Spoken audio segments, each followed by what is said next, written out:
विधानसभा चुनाव में बीजेपी जीत हासिल कैसे करेगी, इसको लेकर तमाम तरीके के सवाल हैं। इसीलिए जेपी नड्डा ने गढ़वाल मंडल के 41 सीटों के पदाधिकारियों और वहां के कार्यकर्ताओं, दूसरे जिम्मेदार लोगों, नेताओं के साथ बैठक की, उनसे हालात समझे, हकीकत परखी और कई निर्देश दिए ताकि संगठन के साथ साथ सरकार भी मजबूत दिखाई दे।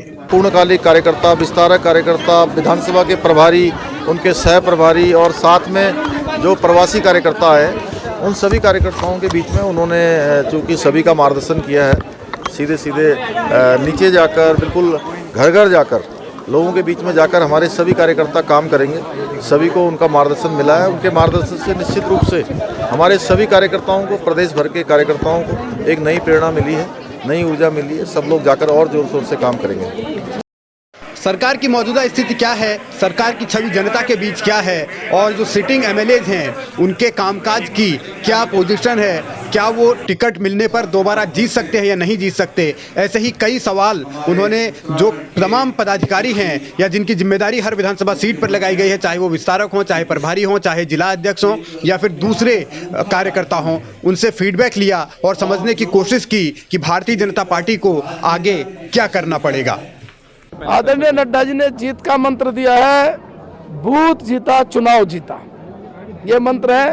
अब अपने बूथ पर किस प्रकार काम करना है, बूथ को मजबूती के साथ कैसे खड़ा करना है, चुनाव जीतने के लिए आवश्यक कार्य क्या क्या है, इस तरह की बहुत बड़ी लंबी चर्चा, लगभग 28 ऐसे बिंदु होते जिन पर चर्चा की गई है।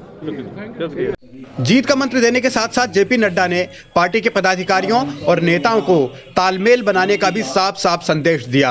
पार्टी के भीतर किसी तरीके का मनमुटाव न रहे, सरकार और संगठन में दूरी न दिखे और जो विधायक हैं या फिर जो टिकट के दावेदार हैं उनके बीच भी किसी तरीके की लड़ाई न दिखे, इसको लेकर भी जेपी नड्डा संजीदा नजर आए। इसीलिए उन्होंने तमाम पहले पदाधिकारियों के साथ बैठक की, उसके बाद मुख्यमंत्री से अलग से फीडबैक लिया, सरकार के कामकाज का भी, विधायकों के कामकाज का भी, मंत्रियों के कामकाज का भी। उसके बाद उन्होंने मदन कौशिक और दूसरे पदाधिकारियों के साथ बैठक की, उनसे भी ये समझने की कोशिश की कि संगठन किस दिशा में काम कर रहा है और आगे क्या करने की जरूरत है।